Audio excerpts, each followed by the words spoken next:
Today's spiritual marketplace offers us endless choices. We can combine meditation from one tradition, breathing from another, psychology from a third, and call it our own spiritual path. But is that really how human transformation happens? My guest today, Shaykh Peter Huseyin Cunz, suggests something very different. Drawing on decades of study within the Mevlevi Sufi tradition, the lineage of Jalaluddin Rumi, he argues that authentic transformation doesn't come from collecting practices. In fact, he insists that it comes from entering a living tradition, allowing ritual to reshape perception, accepting guidance, and gradually surrendering the very self that wants to control the journey. Together, we explore why rituals matter, why embodiment is indispensable to spiritual life, what the whirling dervishes are actually cultivating, and why genuine awakening may have far less to do with acquiring new experiences than remembering what has always been present. I'm Mark Wiley, and this is Integral Being.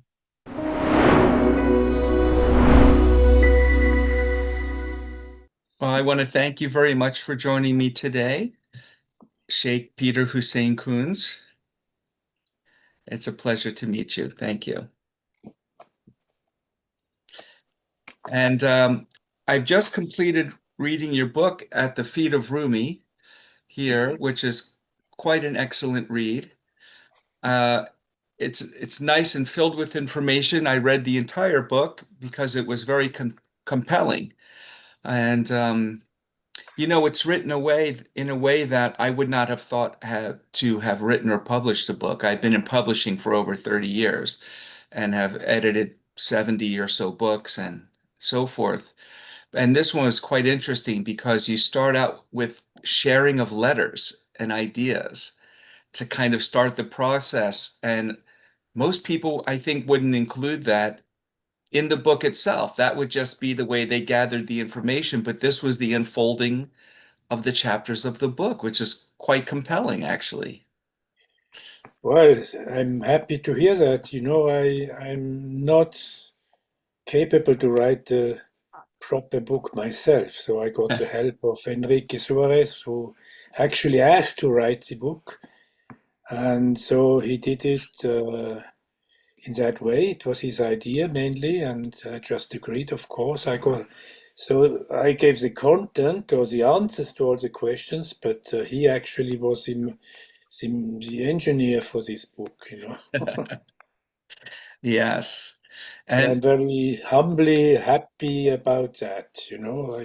I could never imagine as an electrical engineer to once write a book on a completely other theme than engineering. but what's interesting is in the book, you connect engineering and Sufism and spirituality together. I mean, it's very seamless in the way that they all weave in and out of each other in your life. Yes, it's maybe my language, my way of thinking. I want to understand. I'm not satisfied with just some nice, emotionally nice answers, but it has to be precise enough that my intellect accepts it. So it's a little bit that mechanism which happens in me, and that's the way I am, and so I accept the way I am, and I have. That's all we can do. That's very good that That's you all we accept can do. yourself. Absolutely right. That's all we can do. You know, one of the most interesting themes, well, interesting for me, themes that runs through the book is your kind of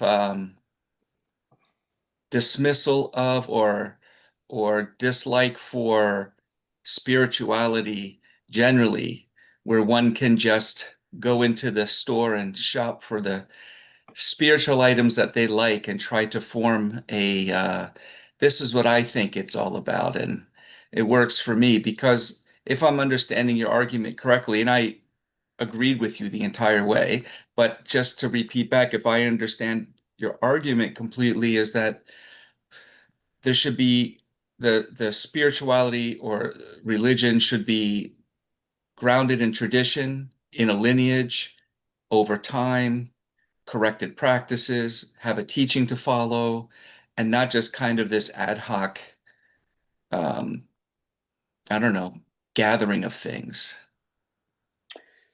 Yes, I agree with you. That's what I believe, and that's what I represent also if I talk about.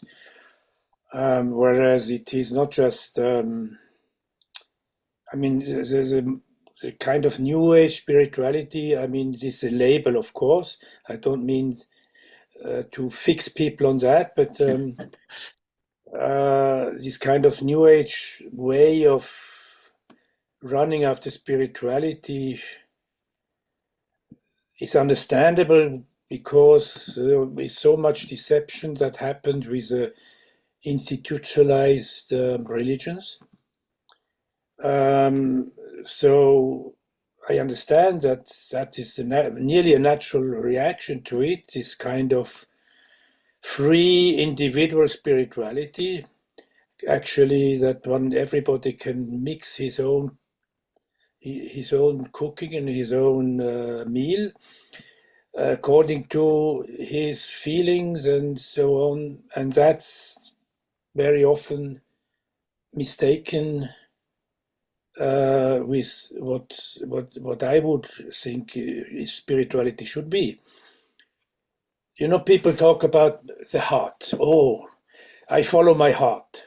I often meet these people, and then depending if sometimes I don't risk to ask the question, but I may ask the question. Don't you think that you mistake your heart with your emotions? Yes. And some people don't like to hear that. Some are ready to argue, or some are ready to wake up with that. That's what happens. It's this kind of spirituality that has to feel good, and in a way, feeling God has confirmed me that I'm on the right place because I feel it, because I feel good, you know, about what I just did and so on, you know. So this kind of individualism and mistaken of what traditionally the heart kalb means, and um, the yearning for what we all yearn for, no exception. Everybody yearns for uniting with something, and he or she doesn't know what it is normally, but this yearning, this spark in us is here in everybody of us. Yeah. The search for something deeper and meaningful and spiritual is actually quite important, and it has the potential to be greatly beneficial or greatly destructive to somebody. And when people are saying, "I just follow my heart," that's an ego play because they're saying that their heart knows. But if they have a Exactly, lack of reading, a lack of education, a lack of understanding, if they haven't been in religious traditions, more than one, if they haven't read about these things, how do they know? It's like when people say, "Oh, I tell it like it is," and they're always negative. And I say, "Well, no, it's not like it is. It's like you see it. And the way exactly, you see it could be incorrect." exactly. Yes, I Yeah. agree. Yes, yes. You know, Hazrat Mevlana, when I say Mevlana, I mean Jalaluddin Rumi, who is in sort my guide or my compass, you know, Yeah. to find out the right way, and also my inner protection. I follow very much what Rumi says because that's so much in content. It's sufficient for me. I don't need more, and that's why I'm a Mevlevi. That's why I'm in this Mevlevi order. And he says, like somewhere in the Masnavi, which is one of his great works, he says, "You say you follow your heart. Do you think a heart that is in love in honey and sweetness is this heart that the friends of God talk about like this. I mean, it's not exactly that wording, it just comes, the content of it. So this theme was already there in the 13th century. People who said, oh, I follow my heart, existed already then in that society. It's very interesting. It's just now very actual with our society today, but it already existed, that idea that you can just follow your heart. Yeah. In your book, At the Feet of Rumi, you warn that many people are attracted to Sufism because of its appearance. It appears exotic and emotionally elevated and mystical and aesthetically beautiful, and the whirling dervishes, but that can actually be another form of ego. Of course. I mean, when we say that many people are loving Sufism, is I see just a part of Sufism, that part which looks so exciting, like it's now it's just our order that is very exciting because of the whirling dervishes, because of that ritual we called it Sema. But there's a lot of Sufis which are not attractive to these people. I mean, if you go to conservative, if I may say so, orthodox Sufism, it's not attractive for them at all. So it is just part of the Sufism that is appealing to the New Age spirituality. Yeah. You talk a lot in the book about rituals and practices, which we're going to talk more about in this conversation. And I think the outward appearance of wanting to be part of rituals and practices and drinking tea and singing, and you talk about a spiritualized ego. I think that's your phrase. What does that look like in practice? Spiritualized ego or egoistic spirituality or whatever, however we want to call that, is if it's driven by fascination. Yeah. Fascination is not negative, it's something very important. You have to be fascinated by something in order to even look at it first and to dive into it. And then, if you're at the right place, you may find something that will be beneficial to you. So, fascination as such is okay. But if everything is dependent on fascination and immediately disappears again when fascination is gone, then that's not what works. Yeah. Many people are attracted by the whirling in our order, which people come to me and say, "Oh, I want to be member of your." They don't say club, but to your tariqat, so I can learn the turn. I can learn to make Sema. Then I say, well, if you come for that, it makes no sense. Don't come because you will go before you have started. So we normally, people have at least to be 1 year with us, doing zikr, doing formal prayer, doing everything what part of our rituals. And then they may apply if they want to become a so-called Sema Zen, that's the name of the whirling dervishes, of those who turn. It just looks very exciting. That's the only problem, if you want. But It's a blessing and a problem. Yeah. yes, yes, yes, Yes. yes. Yes. So really, I mean, deep-rooted spirituality is about dissolving the self, not reinforcing one's identity, really. It's why the Sufis always say to die before you die. Yes, absolutely. The thing is, of course, that already sounds fascinating. Yes. But if it comes to practice, it becomes very difficult. Very difficult. You look, Rumi, or Mevlana, we call him Rumi, he said, "Oh, I love God. I love the all final oneness. I love that." And Rumi answered, "So, okay, you love God. But you don't know, don't you remember that when God comes, you disappear? Nothing will be left from you. Even not a hair will be left of you, he says. Boy. Then he adds, you are a shadow and you love the sun. The sun comes and you disappear.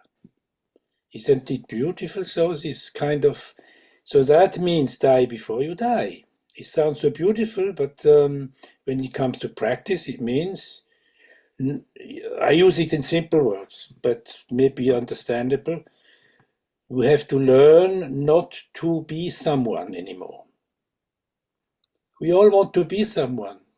We want to be seen, of course, it's very natural. We want to feel a sense in our life and all that, which is all natural and good to try to find. But die before you die means let go of any self-realization. It's the contrary of self-realization, which is so attractive today. Yeah. So it's very hard. Even a small step is already very hard. I believe so. You know, one thing that struck me deeply in your writing is that embodiment is not just a metaphorical in your tradition, you know, that the ritual literally reorganizes the practitioner within them, their mind, their Yes, soul, their spirit, their heart.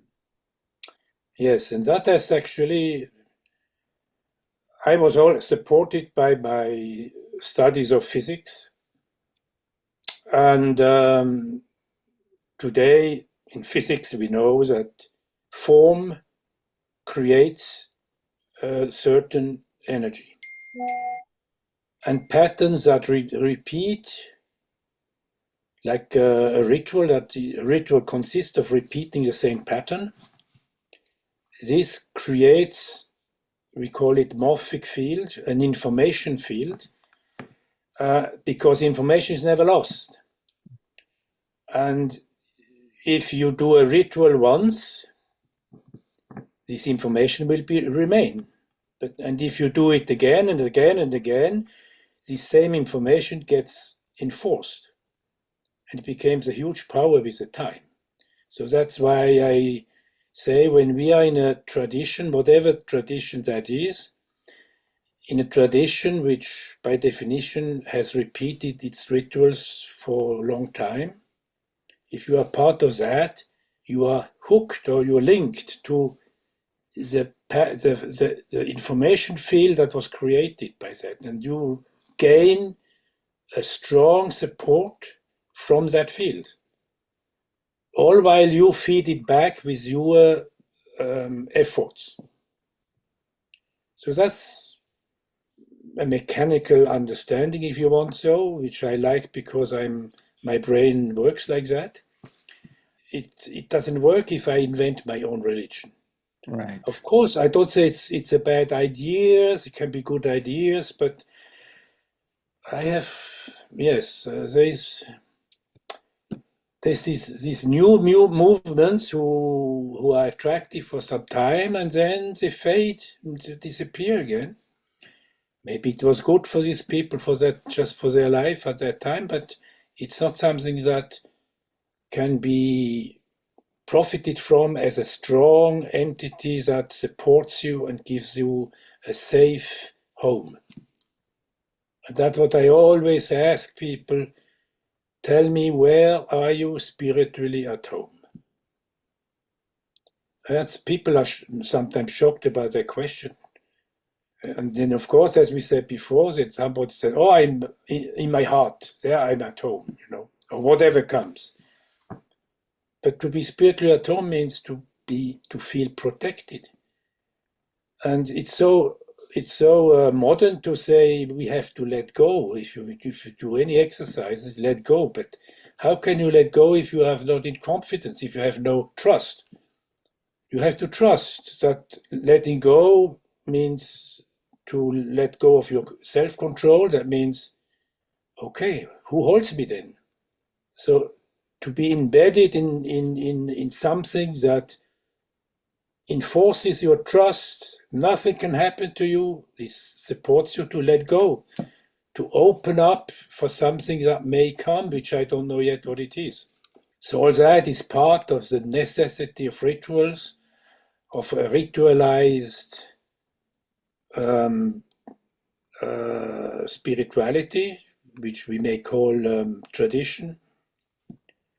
And actually, it doesn't matter which one, in my opinion. It doesn't matter. I'm in the Islam as my home is Islam, but the same you find in Christianity, in Judaism, in Buddhism, and so on, Hindus, in all sorts of forms that have built up this huge energy from these morphic fields. Yeah. It seems like the first few times that maybe we participate in these rituals, we're kind of attuning to the morphic resonance. We're resonating a little bit more. And if it's in a group with the other people of the order in that location, then that practice field emerges more and more until the morphic field actually almost consumes you, or you move into it and become part of the DNA, maybe. Yes, we are not created to be alone. Yeah. Human being needs to be connected. I mean, everybody searches for connection. And if you are, even if it is strange connections, rather a strange connection than no connection. Everybody needs connection. And to be in a tradition normally, there is very important is the gathering of people. It's, as you said, it's enforcing the whole process. It's enforcing the whole energy. There's an atmosphere being created where you profit from that. You participate in creating the atmosphere, but you need the others to make it strong, and so you can profit yourself. And as it said in, I don't know, in a hadith, I think it said in saying of the Prophet that the believer is a mirror of the believer. So we mirror each other without even thinking of the mirror, but we mirror each other when we are together. Yeah. And also, we want the connection with God. What is God? God is not coming because I love him. He's not coming with a white beard and blue eyes meeting me. God comes through the other people, or through the nature, or through whatever is around me. I can see the face of God, as it said in the Quran. The Quran says, wherever you look, you will find the face of God. Of course, if you have the eyes to see. It can be in the nature, it can be anywhere, but strongest and most obvious it is to find God through another person. We say a good friendship between two persons becomes my friendship with God. As we say, we look at each other. That's one of the exercises in our tradition. In the Sema, those who have seen the Whirling dervishes, there's always a moment where two persons stand in front of each other. They look in each other's eyes. They bow in front of each other. They go up again and see again into the eyes of the other. And then the ritual goes on. So we say the eyes are the windows to the heart. So it's two hearts meeting, and the heart, as we understand the heart, as we talked in the beginning about heart, is the seat of God. It is said in our tradition. The throne of God is in the heart of a human being, because there's no place big enough anywhere in the creation than in the heart of man as a residence of God, if you want so. So this kind of confirmation, how important this heart is actually this heart where there's no form and no time anymore, where you are really dissolved or the form doesn't exist anymore. This place in ourselves, in our middle, that is what meets when we meet in a ritual like that.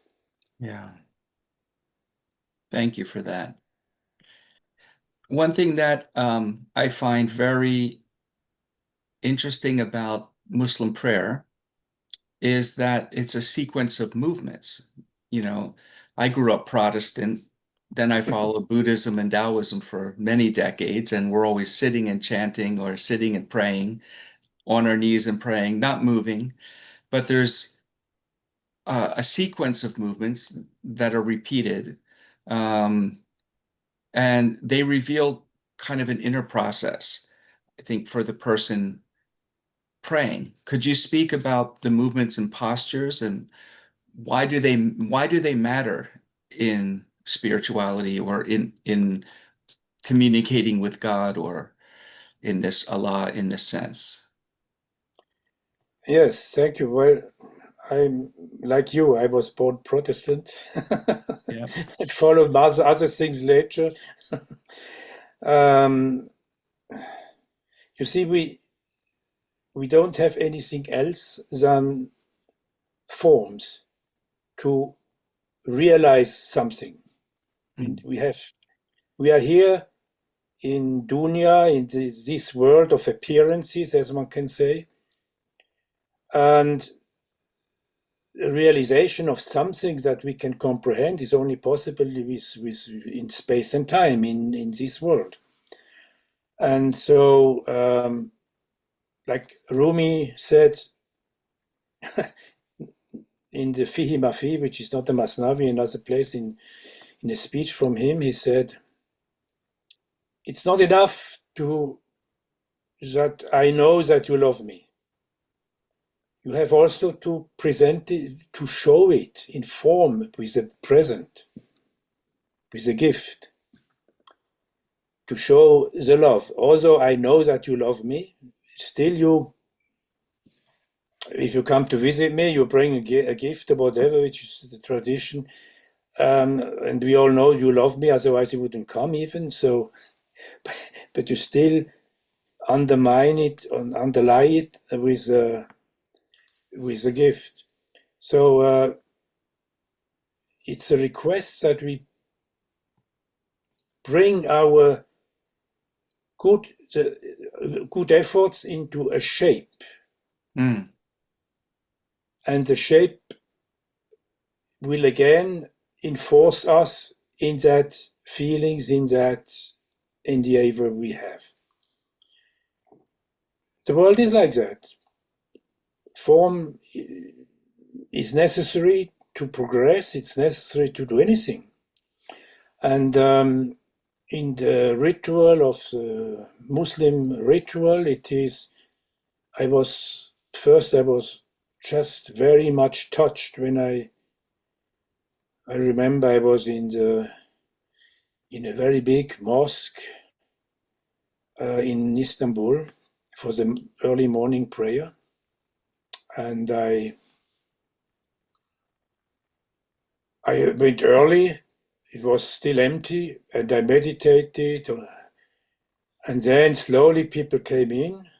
I didn't look who at left and right. I just felt that presence was here more and more, and then came the call for prayer.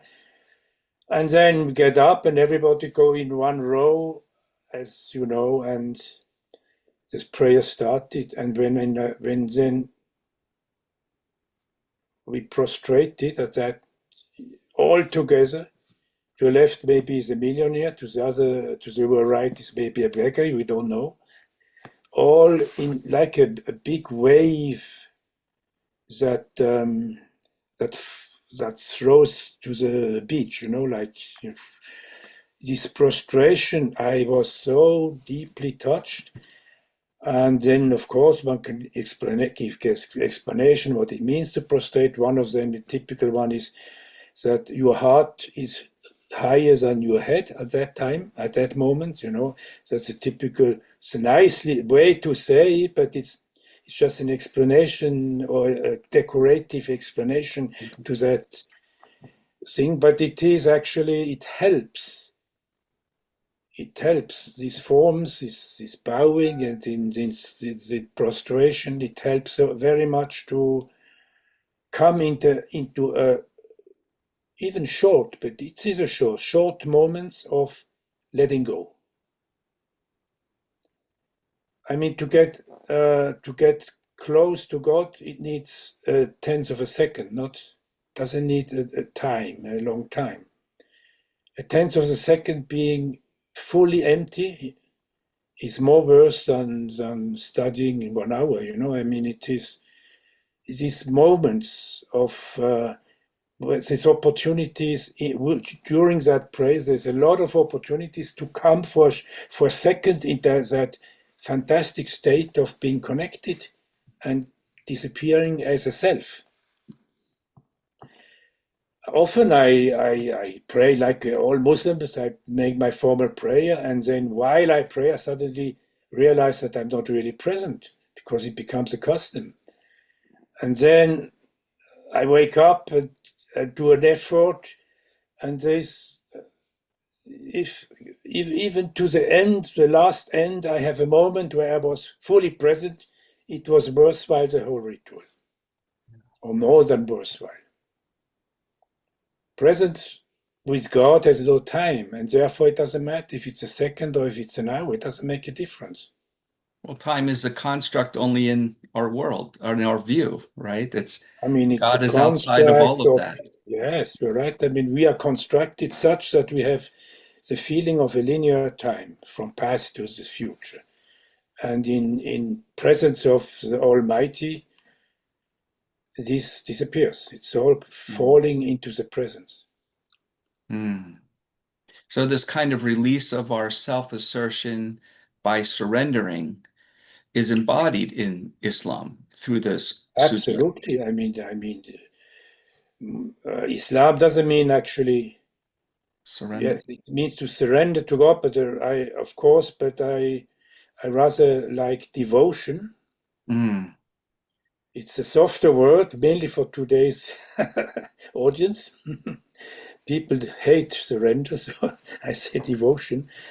But it's actually, if you are once you are a believer, you don't mind both. It makes no difference. Surrendering to God is the most beautiful, anyway, for me. And if you may call it devotion, okay, but yes, it is. It is like that. Islam is all about surrendering, and surrendering means to let go of your self in a way, because you cannot be on the same eye level like the one you surrender to. So you have to let go, and let go first of what the urge to control yourself, to have control of the situation. This doesn't work at all. Surrender means to let go. And it's all about that, as you say. It's all about that. And a lot of other things are actually just support for that. Right.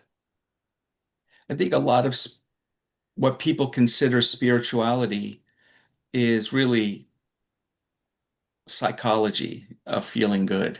Absolutely. So it's really a mind construct. And when they think about maybe surrender or opening their heart, it it's like relax my mind and visualize a concept of an open heart, but really that's still locked in the mind. And Sufism and Islam generally, it's the revelation comes through the body's participation. So it's a full surrender, mind and body and soul, not just a mental or psychological surrender. Yes, I agree. Whereas, of course, it's not just being Muslims that you attain that. It is, you have to find this trust that you can let go, which we call faith. Strengthening of your faith or the belief, or however you call it in English. Um, this is what, so we actually wish to strengthen our faith so we can, with aim to be able to let go. Yeah. When I see many people who are in that situation as you just described it, like more a psychological process with a label of spirituality. I don't tell them not to do it, because if your psychic situation needs that, it's better to do that.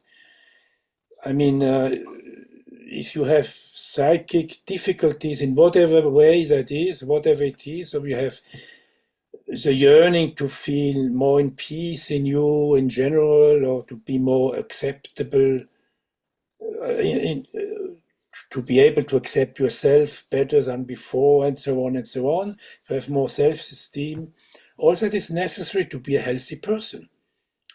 So of course I will be careful to tell somebody what you do is just psychology. I will say, okay, if you feel good, if it helps you, then do that.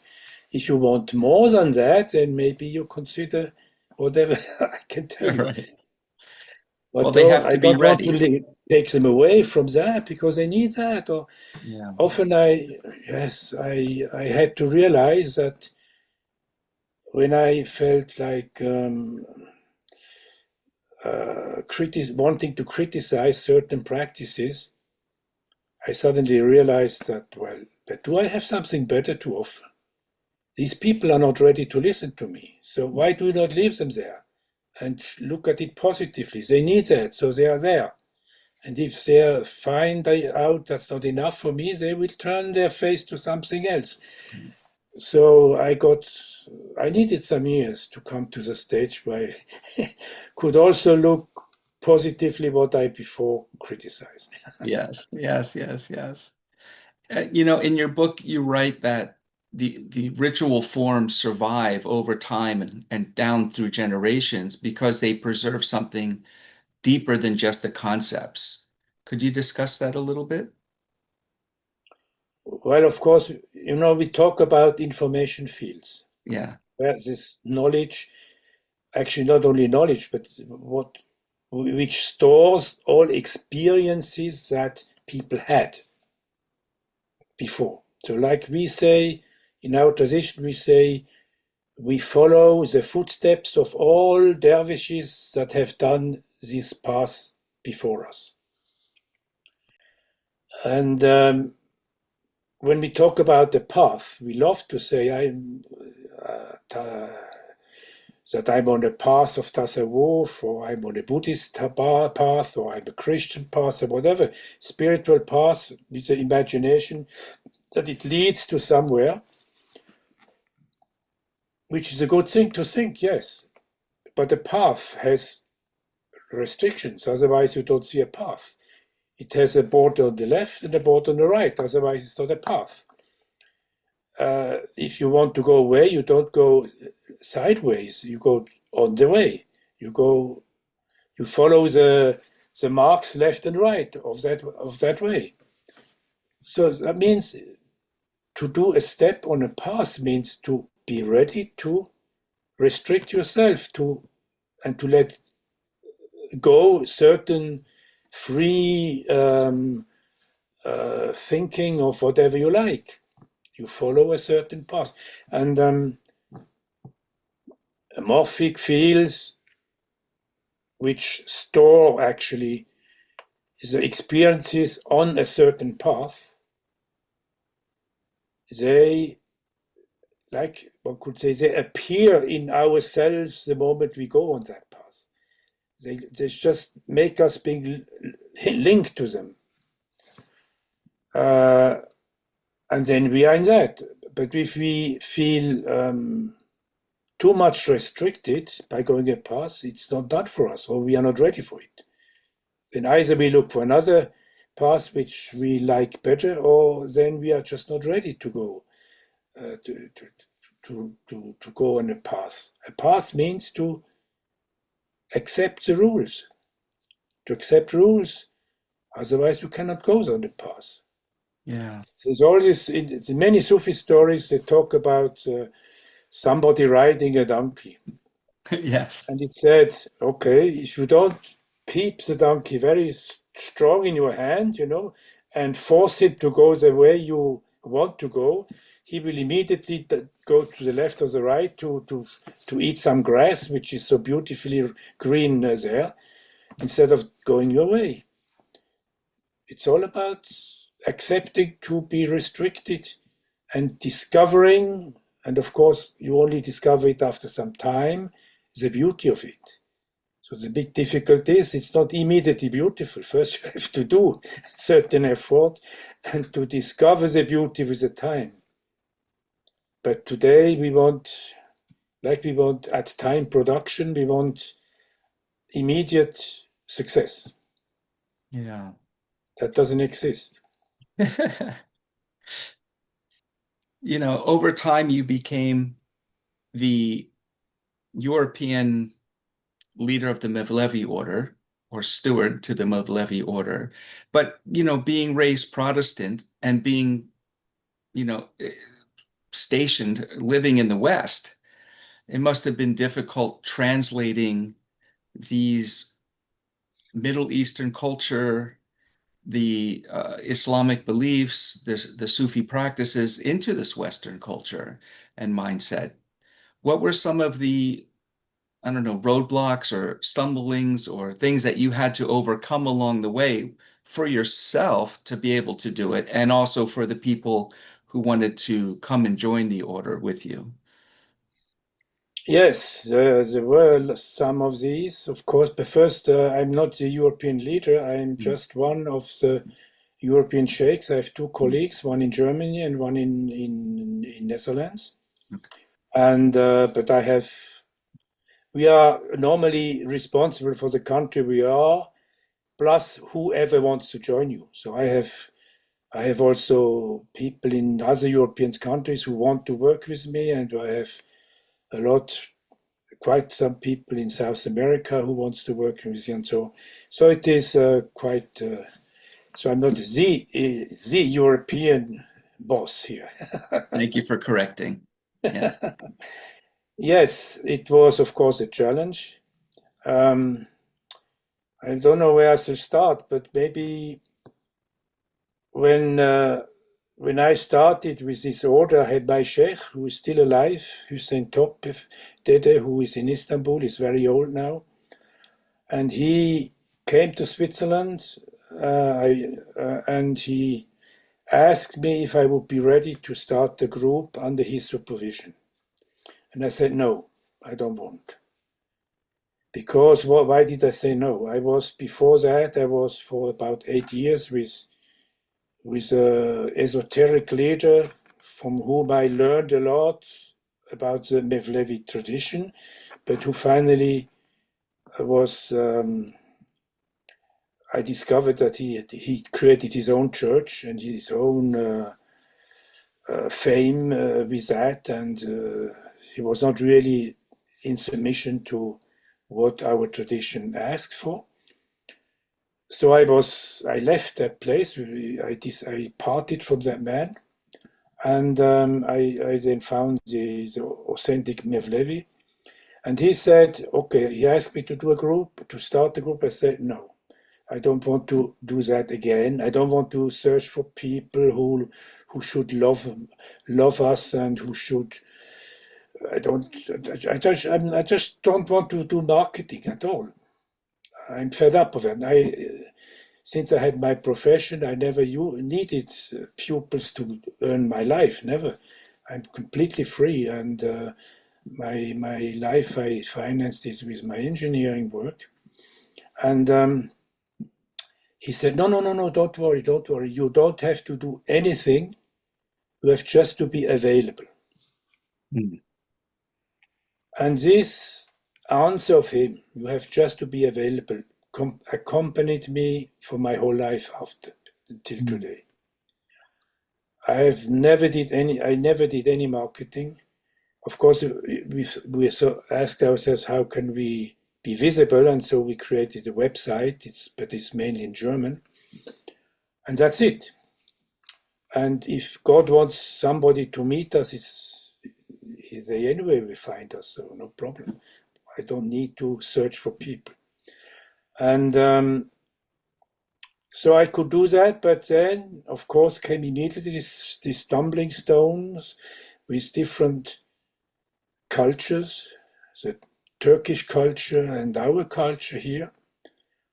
They asked me if I could organize public Sema, this Whirling, because in Turkey that is also a big cultural issue, because our order had really influenced the Turkish culture very much in the time of the Ottoman Empire, because it was so strong. The Mevlevi order, we had more than 100 monasteries and so at that time. And so it's also culturally important for Turkey, but in our countries, in the West, it's only spiritual. I don't wish to import Oriental cultures. And so that was always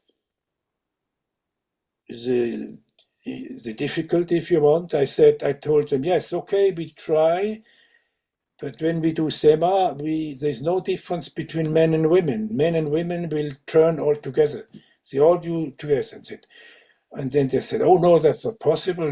That's in public. Women should not turn. Then I said, sorry, and then you don't expect anything from me. So there started a discussion, and with the time they accepted that we do it the way I wanted. And then some years later, they were even proud that they had somebody in Switzerland who does it that way.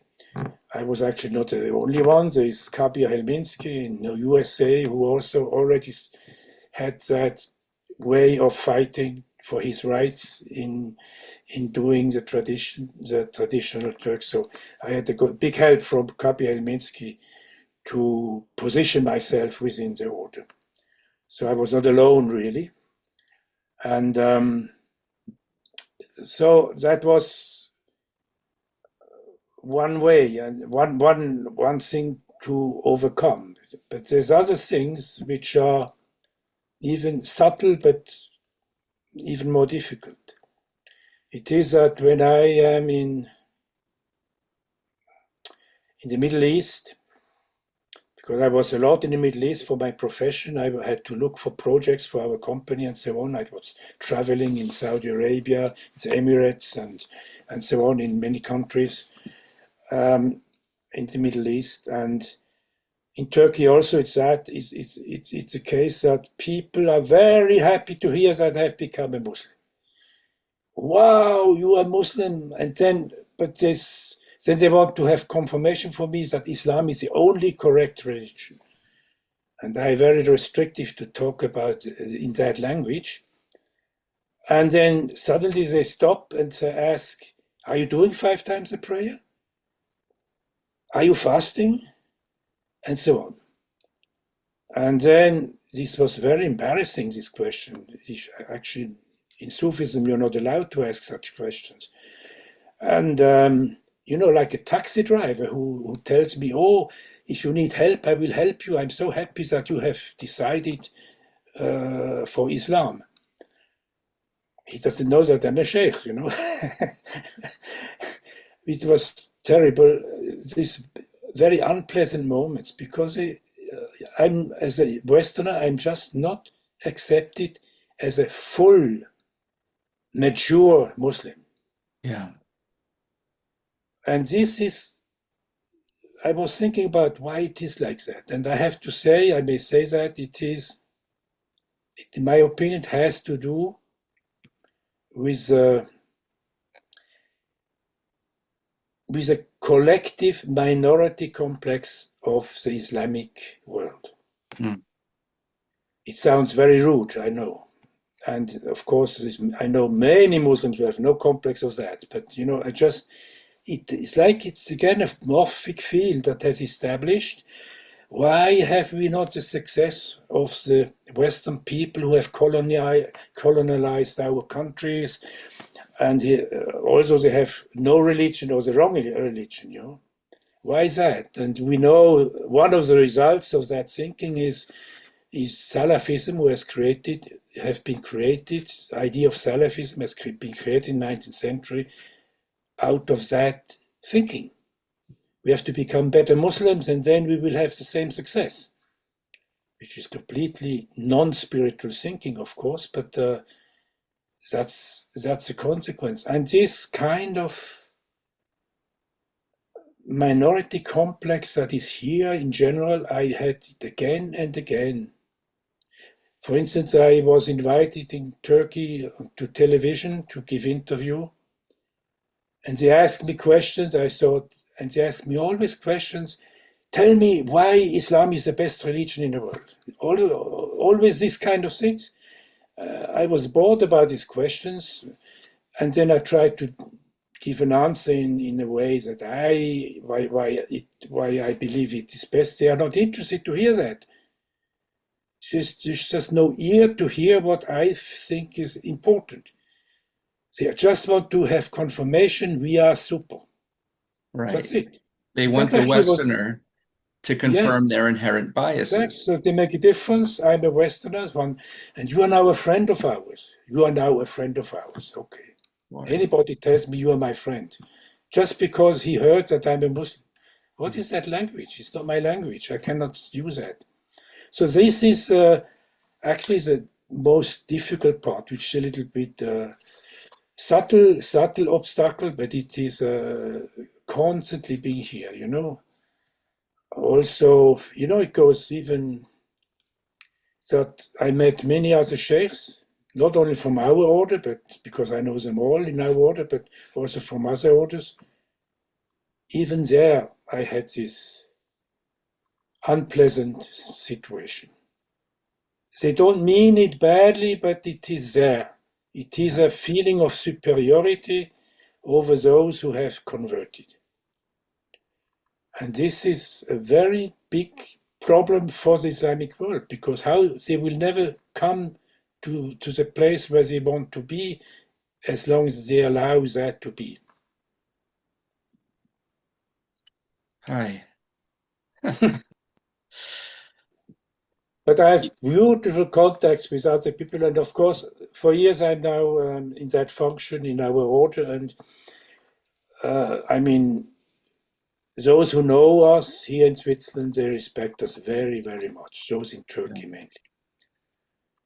It's hard to separate the culture from the practice. Oh, you say something very, very important. Yes, I agree with you so much. Culture sticks on us much more than we want to admit. Absolutely. You can already see that if you have mixed marriages. Yes. It's beautiful if it works, of course.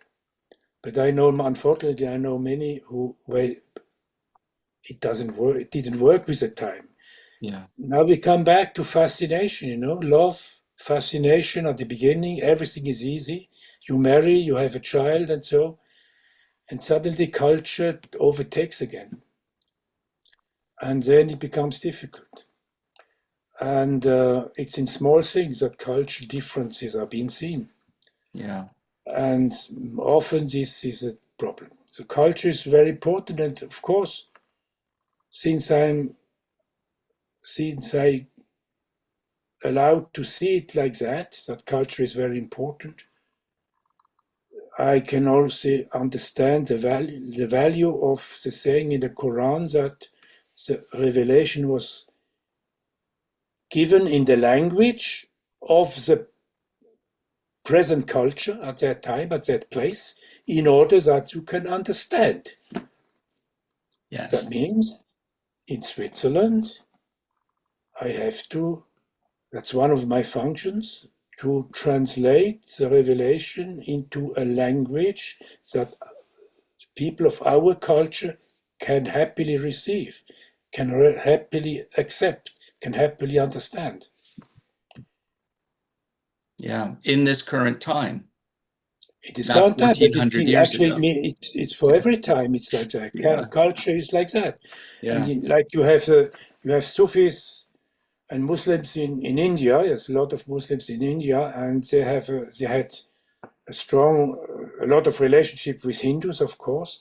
And there you find Sufi orders who also have some Hindu, not direct practices, but Hindu manners of looking at things, flowing into the Islamic tradition, and so on.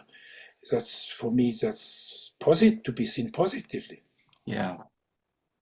For sure. You had mentioned one of the first kind of stumbling blocks was the separation of men and women, which is, extant within Islam. Uh, that especially for Sema in this case. And I think, did you say in your book that your wife was one of the top performers? Yes, still That is.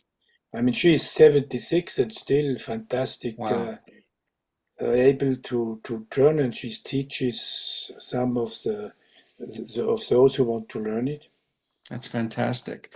Now, I think to the tourist or the outsider, when they see Sema being performed, they think it's just a cool turning practice, to music, but something's actually happening to the practitioner during this, more than just the heart rate and the balance uh, and the vision.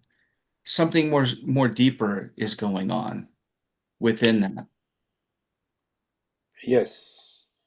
I mean, there is, of course, I may make a distinction between what happens with the one who is, as an individual, is joining the ritual, and those who are just present as visitors, you know.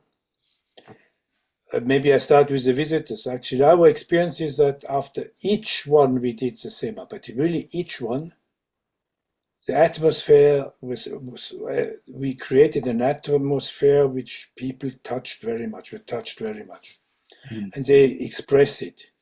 So there is something happening beyond our circle. People come and go, fed with some elevating feelings, but they might not know what it is. But many express it how deeply touched they were, but they don't find the words for what it is. Of course, in Turkey, if you go as a tourist to Turkey, you find perverse rituals with disco light and whatever, which you can observe when you, after having paid $30 entrance fee, you know. So this is, of course, I know people who have been there and said that they were disappointed, mainly after they have seen our Sema. So it is, of course, has to do with you doing the Sema, being part of the ritual. You are in a religious process. But if you are in the religious process while doing that, it cannot be overseen. People feel that.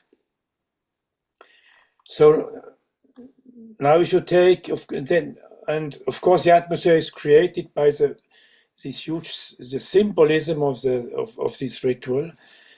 Symbolic rituals. No, rituals have disclosed symbols, and that is meaningful, and it creates is part of the atmosphere. Mainly if people know what it means, what it stands for, you know, the black the black coat has to do with the world here, in the world of appearances. White means going, making you a mirage. I mean, you lift it up to the other world. You're turning towards the other world, and so on and so on. There's a lot of symbols, but even independently, if you know it, people are touched. Now, the individual who turns, I mean, many of those who will watch your program here, probably they have an idea what meditation is, where we try to be in the center. You know, you sit, you have a certain atmosphere, certain way to sit, so it supports you to come into your center, to your inner center, into, well, we call it heart, to step towards the heart. Oh. And many people know about that. They have experienced that, and they have experienced how difficult it is, because very quickly you fall out of this effort and you are in your thoughts again. And then you realize, oh, let go the thoughts. Thoughts should come in, but they should go out again. and let's not stick on the thoughts. But this is very hard training. And, if we turn, then it's actually supporting the process of staying in your center. Mm. Actually, if you are turning and you start to think about if you turn correctly or if you think about this and that, you fall. Yeah. So you are like forced to keep stable in your center. Of course, I say more or less, but so it's actually turning with the body is supporting the meditative process. And you are come in a situation like when somebody who meditates in a Buddhistic form would say, wow, this time it was really super. I had a good moment. We force to get this good moment. Of course, this needs a long training. So you cannot turn just and try it and then you have it. You get dizzy, you get sick, everything. I think when the practitioner is doing the Sema, to not fall into vertigo or nauseousness from the spinning, something has to change within the inner ears that keeps their balance. Yes, something changes. I cannot say exactly what from the biological point of view changes. I cannot say that really. But there's a ability, you create an ability which probably children still have by Yeah. nature. Children can turn around the axis and they don't get sick, or On the small merry-go-round, children, spinning. small Yeah. children. As more we learn to think and control ourselves, as more we lose that ability, probably. So we become of course, it's also a training of our mind that allows to stop controlling. And then the body is like empowered to follow and not to get sick. Something like that. Yeah. I wouldn't be able to give you a precise biological answer, but there is something biologically happening. Yeah. And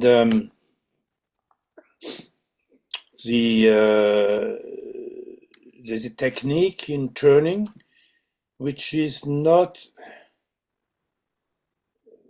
which is not that important as such, but it helps you to not to get to tired your muscles more than necessary. It is a technique that allows you to do that in an easier form than when you do it in any way. When I was a young engineer, I lived in Saudi Arabia and it was a very boring place because it was nothing you could do. But there was a tennis court in a camp of a big company, and so I was allowed to go to play tennis. Okay. There I learned to play tennis. But later I felt I was quite okay, but I couldn't get better. I felt I can't, it doesn't work more. And then somebody told me, look, when you want to be better, you have to start new again. Mhm. You have to change your whole practice, completely different. Now you use a lot of effort because you're strong, you can run a lot left to right, but that's it. You are at your limit. If you want to get better, start at zero again and learn to do the right movements. So the technique which we use is probably to do with that you can progress easier than when you just turn anyway. But it's not forbidden to turn. If I'm with an audience that wish to turn, tries, and we do music, and I tell them just turn the way you like, and they are happy. Yeah. So the ritual as such has been developed through some 100 years. The oldest reports we have from this Sema was very spontaneous. Everybody has had his own clothes. It was just a gathering where one got up and turned whatever way, and it was developed slowly to a ritual like it is today. Nice. Speaking of ritual practice, eventually the sustained practice of rituals alters perception itself for those involved in it, I believe. It carries over into life. Yes, but I mean, perception, it's not an intellectual process. It is Right. experiencing something for which you have no words anymore. And then you go back to your everyday life, and then you remember this beautiful situation, but maybe you try to find words for it, but that's this as a concept you start to grow in. Your concept changes with the time, mainly changes towards not having the words for it anymore. Because anything we talk about is always turning around the light. You know, of course, I think you know this Sufi symbol or whatever you call it, metaphor, whatever you call it, from, I think it's Mansour Halach who created that, I'm not sure, where the moth in the night flies around the candlelight and in yearning for the light, and when it comes too close to the light, it burns. So we can only turn around, as long as we search for words, we're turning around, we are not in it, we cannot really describe. So the best description maybe are these beautiful poems of Rumi and other big poets. They approach it nicely maybe, but still you are not in it. Yes. They're just So pointers. that's a change of concept. And so, of course, we still discuss, we have to discuss and try to find words for it in order to be in communication. Sure. Mm. You know, one thing that your book, I found that it returned it, that's good English, that it returned to repeatedly, is that the transmission requires guidance and, I'm sorry, transformation requires guidance and transmission. I had my word backwards. And that the ego is unreliable to be its own guide. Yes, absolutely. I mean, and Rumi talks so much about that, so it's such, you cannot oversee that if you read his original works.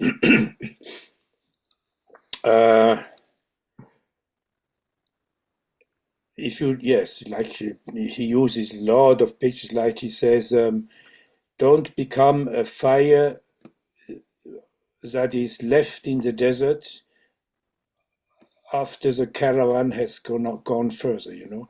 That's nice. You have, that means you have fire in you, you have yearning, everything, and you feel spiritualized, but you are left, you have lost your guide, you know. And this kind of metaphors and he uses, it's not possible to guide yourself. That's not, you cannot be your own guide. It's not possible. I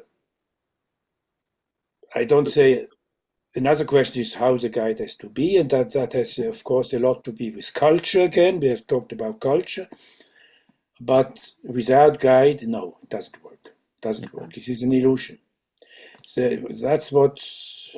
that is patchwork spirituality of New Age, if I may bluntly say it like that, without wanting to criticize some New Age work, which is good too. I don't put everything in the same pot, but it doesn't work. Really, it doesn't work, because it's ourself wants to survive. We are constructed like this. We are constructed with a self in us. We can, as a substance, we can call it the soul, soul structure in us that is programmed to survive. It's programmed to be someone. It's programmed to have an identity. It's programmed to have a I am feeling. This is not, we don't create that. We have been created like that. Adam was created like that. And without that, this world would not exist the way it is. And so that's completely natural, that everything what we do out of our own desires is egoistic, which is not negative. It is negative if we talk about spirituality, yes, but it is necessary to survive, to have a life, a normal, to make your money, and not to depend on the money of others, and so on and so on. This is all is to be seen positively. Yeah. I think, you can't receive a transmission by following yourself. Just like in education, but people go to school and then perhaps college and graduate school, and they're following teachers, and they're in a Yes. transmission of information within a topic or field. But for spirituality, they feel like they can do it on their own, but that's more important than mathematics, or history or something like that. It's an interesting way that our mind separates the one out from the other. I need a teacher to learn how to fix automobiles, but not to how to fix my soul or to align my soul, true north. We can't do it ourselves, but of course we need to find somebody whom we can accept. Yes. If you don't accept a person, you cannot get transmission. He can be as good as one can imagine. And Rumi says, better have a bad teacher than no teacher. Mm. Because as a pupil, as a proper pupil, you can overtake the teacher without the teacher knows about it. Mm.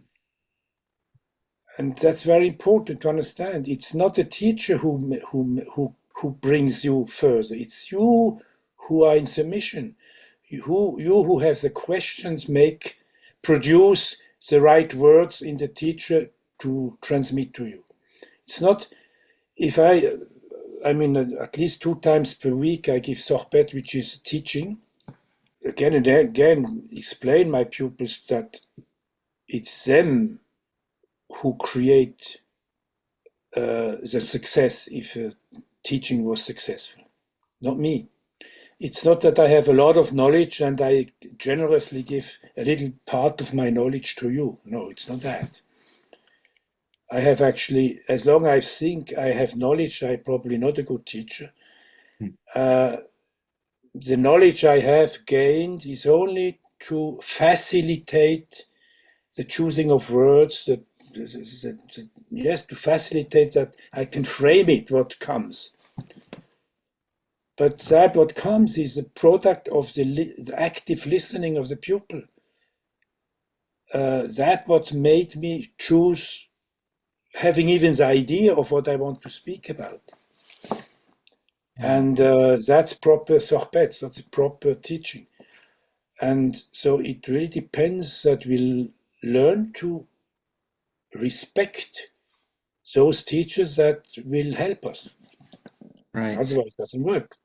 We need a trustworthy sheikh.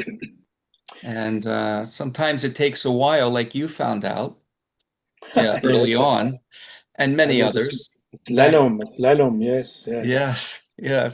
Takes a while to discover, but like you said, or like Rumi said, the student can rise above, and you did that. You took the lessons, you noticed, you moved on, and it all ended up going in the right way. We don't want domination, we want instruction. Well, inshallah, I'm thankful if it is so. I just do what I can. Every person, every human being has received a certain destiny. Luckily, we don't know what it will be in the future. Yes. And with that, a certain character. And what I think is important, a a field of being influential. That means an area within it which you can do something with the way you are. In the way I understand Islam, part of that is to be active even against your immediate feelings, but being active within the possibilities that is given to you to be active. Yes. So if you, for instance, if I meet somebody who behaves badly, I feel that he behaves badly.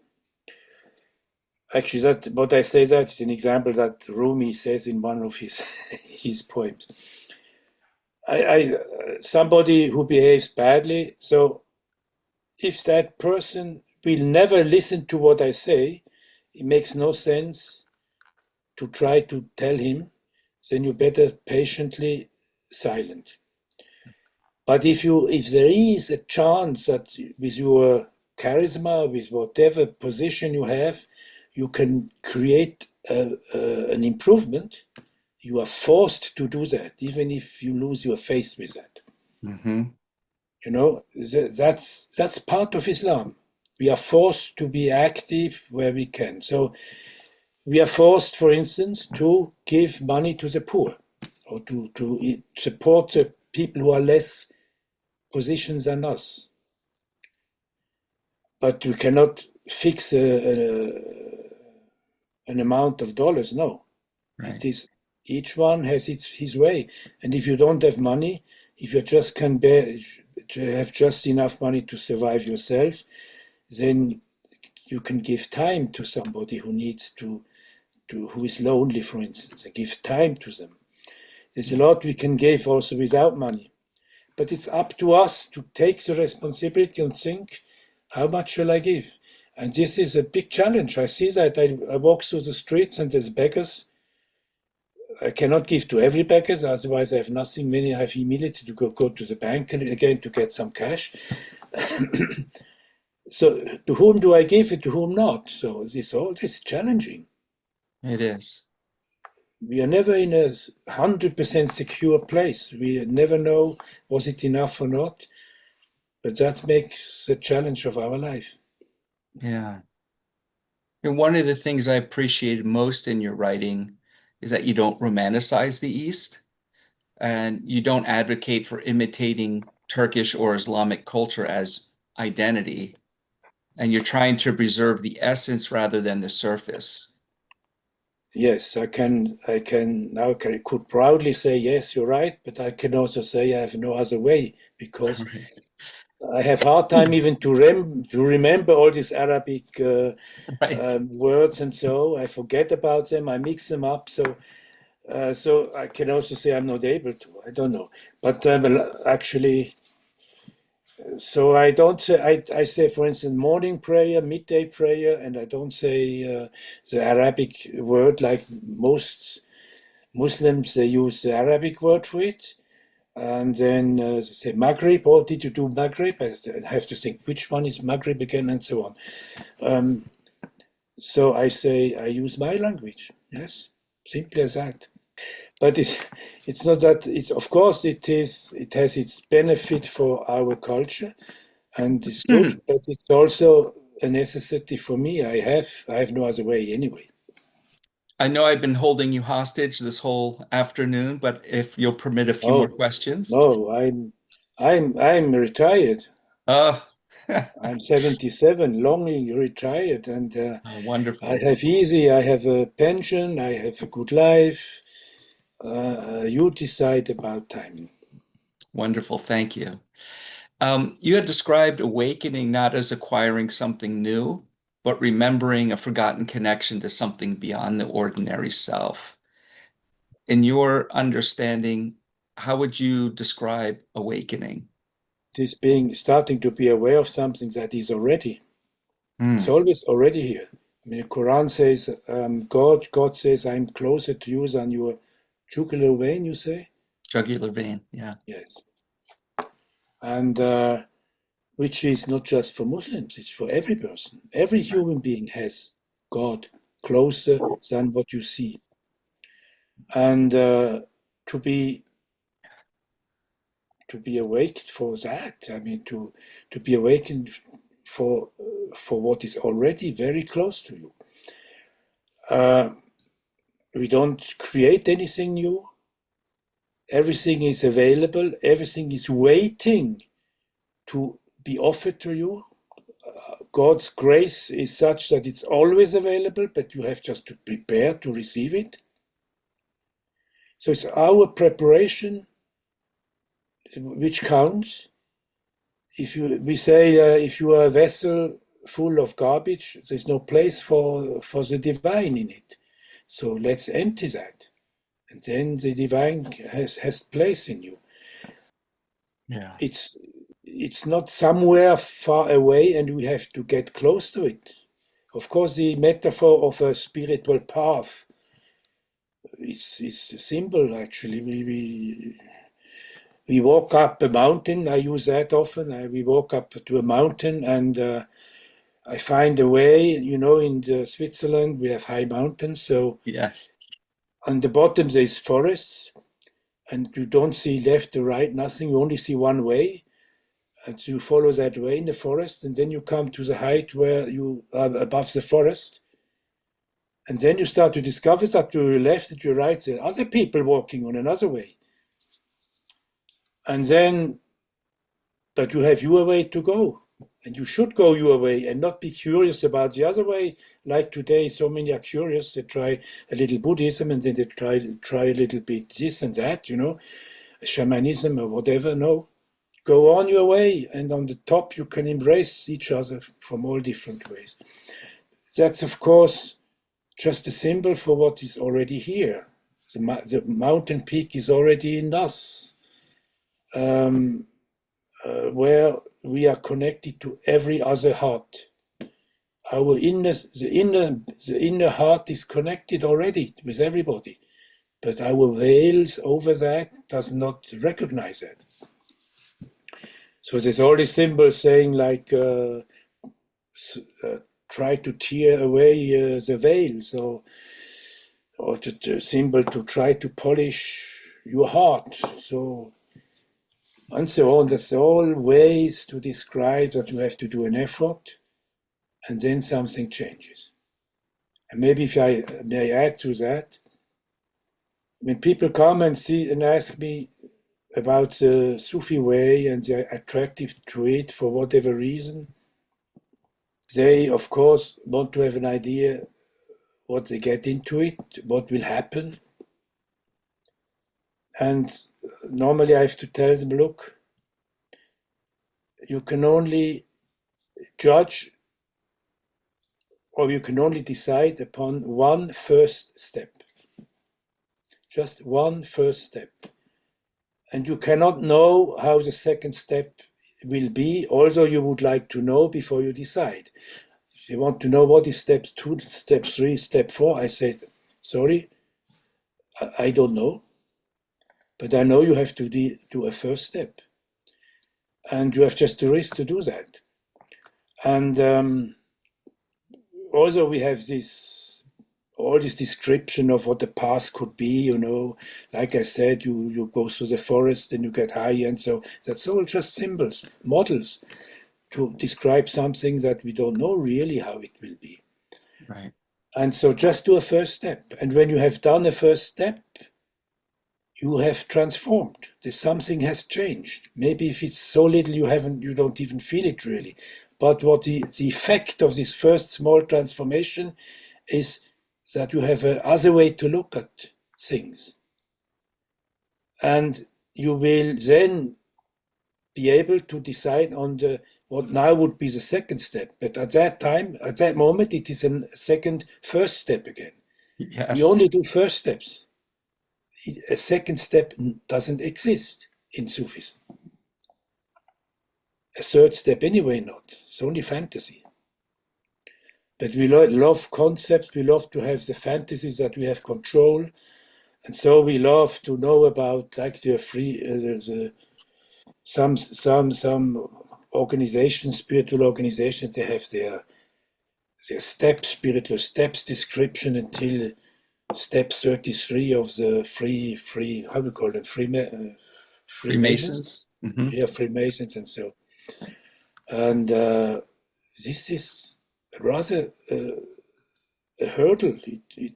To have the imagination of steps is then the hurdle of ambition comes into it, and that is a Yes. big problem. Ambition is a very big problem. You cannot become truly spiritual with ambition. It's not possible. Because that's the ego, and we need to dissolve the ego Yes, to sure, allow God in. of course.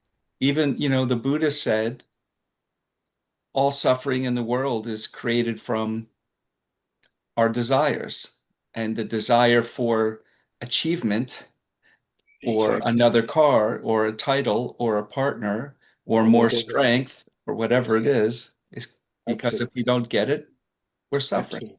Absolutely. Yes.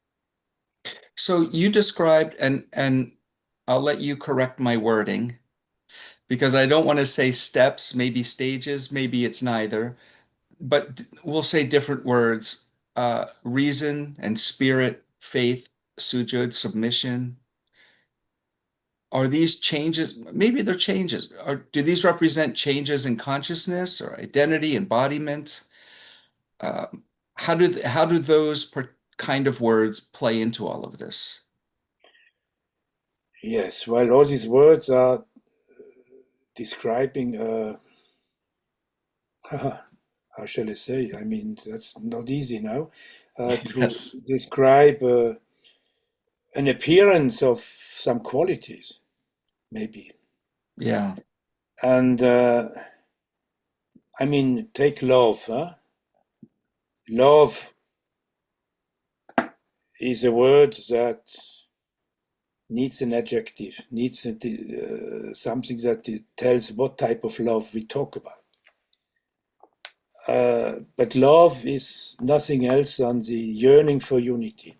Yeah.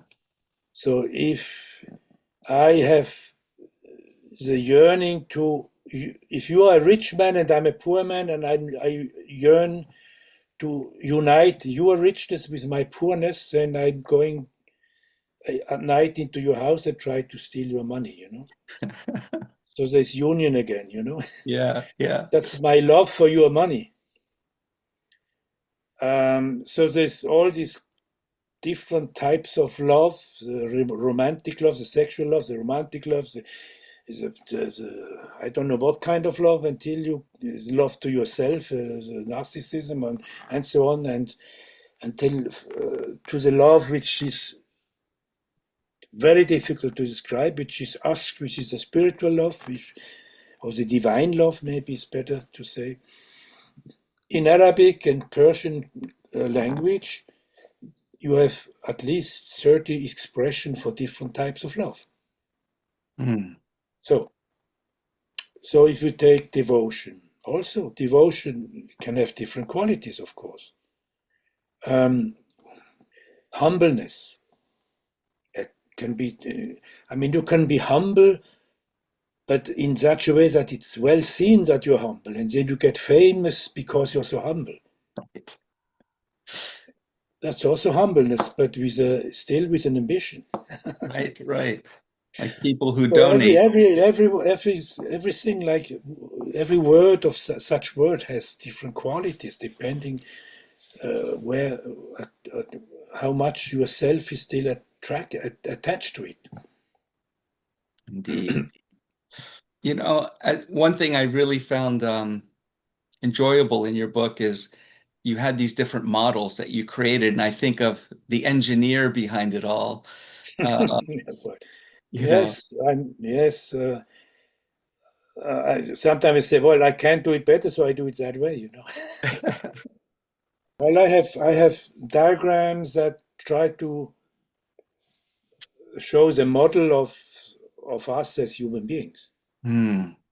and that means in this world of appearances, you cannot approach the area of non-duality other than with models. Right. If you take the model of the atom which we learned in school, the kernel with proton and neutron, and then the electrons that turn around. Huh? This is a very handy model to calculate a lot, to create chemistry reactions and products and so on. We need that to be creative and to produce medicine and chemistry and so on. But as physicists, we know the atom doesn't look like that. Absolutely not. Right. It's not like that. But it's a model that is helpful. So all that, when I make a diagram, it's nothing else than a model. If you have a birthday cake, a beautiful birthday cake, and you have your candles on top, and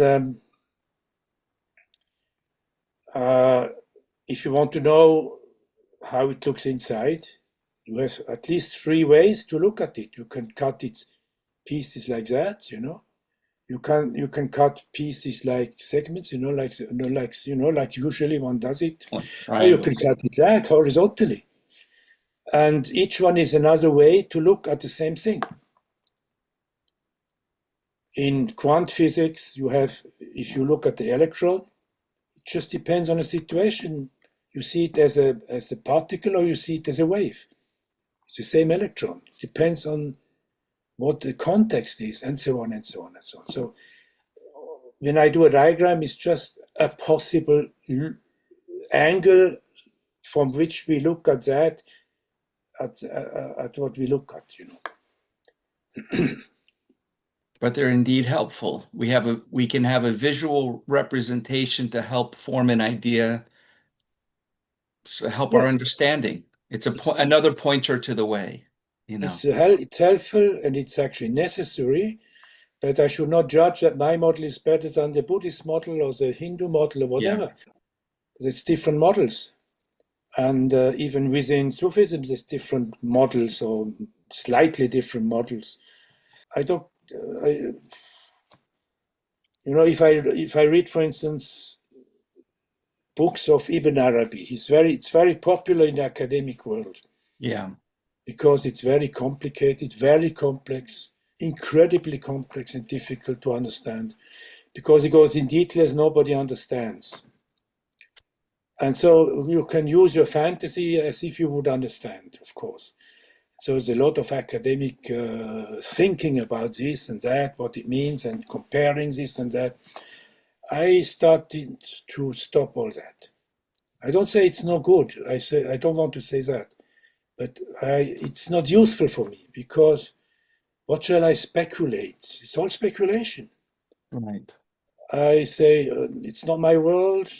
My world is Western culture, the way we have learned about physics, about biology, about psychology. And that's the basis to make models for me. Of course, I use traditional models and adapt it to our cultural understanding. After all of these decades, since you've embraced Islam and since you've been participating, practicing, teaching Sufism, what has become simpler in your life for you as a person? Everything has become simpler. Everything. It's a nice question. I love it. It's beautiful. It's all about simplicity. And this I learned. I was supported with somebody you interviewed, Sheikh Fadlallah, who is a sheikh that I very much respect. Actually, he suggested me to write the book. He was the initiator, because I never thought I would be able to. So it took me 2 years even to find a way that it was possible to create a book. And those who listen to him, they see that on the highest stage of consciousness, everything becomes very simple. Of course, it's not about imitating a person like Sheikh Fadlallah, but it helps that if simplicity starts to grow in me, I can accept it and I see the beauty of it. Still, I have to teach pupils who need some explanation. So I come into model thinking and explaining all that, sure.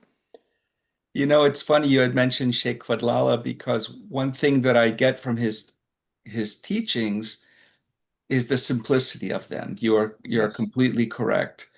And I think, and for me, he put in perspective the idea that, and you mentioned it today, and in your book as well, is that, you know, the Bible, the Quran, the Torah, they were written for a certain people in a certain region in their specific language for their time period and their understanding. And we have to be able to, what is the word, bridge that into today's time and our today's understanding, absolutely. and not just be so hard orthodox about the words themselves, but the meaning that tries to come forth or being conveyed through those words. You know, the orthodoxy, or whatever we call that, what you just mentioned, has of course a lot to do with fear. Yes. And unfortunately, Islam has not a better history than Christianity. Sometime after the death of the creator of that religion, it has become politics entered it, and political ambitions have dictated in what direction theology has to be understood. Yeah. And the opportunity of the leaders, religious leaders, is to have their pupils near to them and to have control over them. And so we are brought up in fear. I was brought up as a Protestant in fear of going to hell if I don't do the right thing. Always having to hear that Jesus is my savior, and so as if I didn't know it as a Christian, but I still have to hear it several times each Sunday. In Islam, the same thing. Various times during the day, I have to even myself say the La ilaha illallah Muhammad Rasulullah, as if I didn't know, Right. Right. and so on. So fear, this is the negative part of all that is to create fear and to have control over people. The positive of it, to repeat the same thing, like I talk about Islamic prayer. The positive is what we talked before about the ritualizing of the prayer and having repeated the same thing every day, so it becomes a strong atmosphere, a strong morphic field, a strong belonging, which lets us go. So there's always two sides of everything. Yeah, for sure. You say that, or you wrote in your book that there's no possible relationship between me and the divinity as long as there remains an I and you. What happens to that sense of self and genuine surrender? Yes, because final unity we all actually yearning for, but we are afraid of it. Therefore, we have resisted at the same time. This I disappear. Myself doesn't exist anymore, and it's not impossible for a normal human being to wanting that or to accept that or to. Nobody has a power or the strength or the consciousness to fall into unity. It's not possible.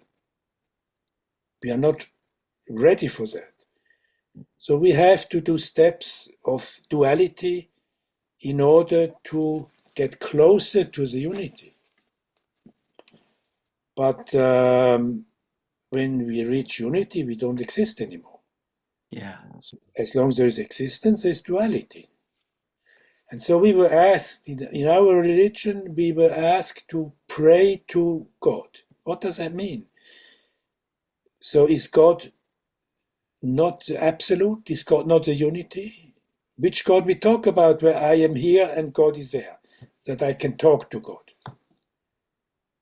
But in Islam it's precisely said we should not pray to Allah, we should pray to Allah Rabbil Alameen. That's in the Fatiha, this first surah of the Quran.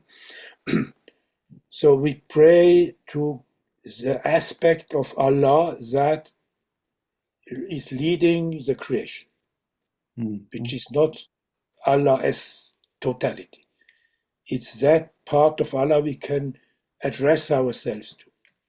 And so we can make it an exercise to get closer to the unity by addressing an aspect of God that we can address and in separation to me as a being, as a human being. So we accept that, yes, so we do an exercise that helps us to transform. By doing that, we slowly we are transformed to until finally, inshallah, as we say, we come to a situation as we can see it from very high developed people, such like Rumi was one of them. When you read some of his poems in his divan, it's all trying to describe the feeling of unity. But then his pupil said, but that's too high, we cannot understand that. Please give us some teaching which we can work with. And so he started to dictate the Masnavi, which is that part of Rumi's work that we use as a teaching. And so the Islamic revelation offered us a technique to be in duality, to remain in duality by addressing ourselves to Allah Rabbil Alameen. And by doing it and making an effort to do it, something changes in us, something transforms. Wonderful. I mean, Rumi described all these situations and we have all these poems. And so, but he himself, when it was time for prayer, he stopped to dictate his poems and he went to make the formal prayer again. We must not think he didn't that. It is, we have sometimes this idea that when I'm spiritual higher, then I don't need these forms anymore. This is completely wrong thinking, because this is only a wish from an egoistic existence. Because when you are there, you happily do it. It doesn't matter to you. You have no resistance against doing it. It's now that I'm not transformed yet, I have resistance to do all these forms. But a man like Rumi, he just does that for his daily bread. Very simple. He loves it. Actually, it was Sheikh Fadlallah who once told me, I don't remember if he told it to me personally or it was a group maybe. He said, I refuse to pray only 5 times a day. Yes. Beautiful. I never forget that. Yes. So it's not a must. It's a beauty, and that's what I experienced when what I described in our interview before in a mosque in Istanbul. It was so beautiful. I love to stand in row with others, just do the same forms that I know so well that I don't have to think about it, and to be just like a drop in a wave of the sea. Right. You're a drop in that morphic field, you're all in that group together in that space. Yes. That is so wonderful. Well, this has been quite a wonderful conversation. Shaykh Peter Huseyin Cunz. I thank you so much, so very much from my heart for spending these hours with me today, and for our community and listeners to be to partake of your wisdom. It's an extended sobet for us who aren't able to participate in your weekly teachings, and it's been quite a privilege for me. Thank you. Thank you. Thank you. I'm growing through people like you. Thank you so much. Oh, inshallah, I grow.